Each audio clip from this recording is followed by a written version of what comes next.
Lord is my shepherd, I shall not want. He makes me lie down in green pastures. He leads me beside still waters. He restores my soul. Hey friends, it's Esther here on Keeping House.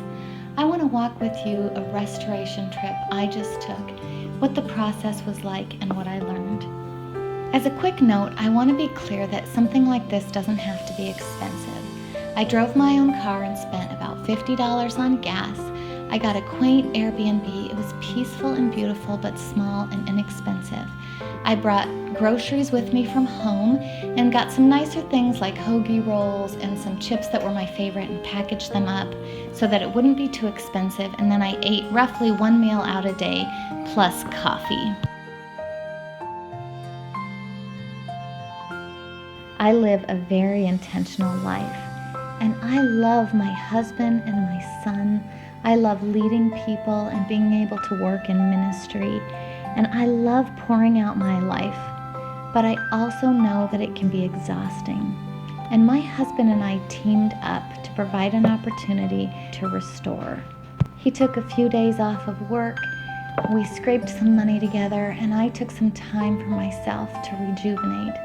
I went to Seattle and ate at some of my favorite restaurants and enjoyed some very good coffee every single morning. I had the opportunity to remind myself what I love about my life and how blessed I am. I came back ready to be in it again.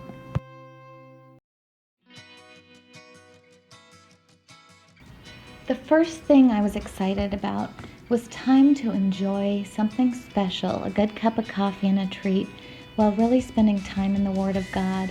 I spent about an hour every morning reading my Bible at a local coffee shop, and I was able to do an observational study of the book of James, which was a super fun experience, and God taught me so much through the process.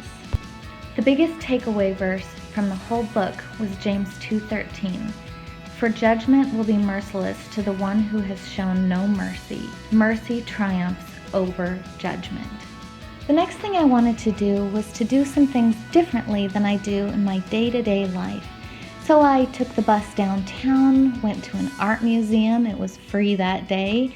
I went through Pike Place Market. I enjoyed a ferry ride and just soaked in all the beauty that Seattle had to offer. It was also very important to me to take a posture of gratitude during this time. So pretty much everywhere I went, restaurants and even the bus, I tried to write a note of appreciation to the person who was serving me, thanking them for something specific they did to make the experience better for me. I went to some really neat places and saw some very cool things, and I will put a link to every restaurant that I went to below, as well as some of the places that I got to see.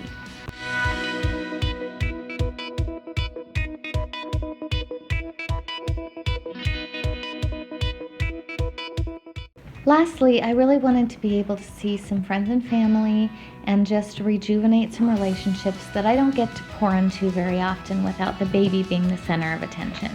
One of the highlights was that my sister and I took the ferry over to Bainbridge Island and shared dinner with cousin, aunt, grandma, and we had a great visit. Coming out of this experience, I feel lit up, rejuvenated, and ready to rejoin my life again. My soul is restored.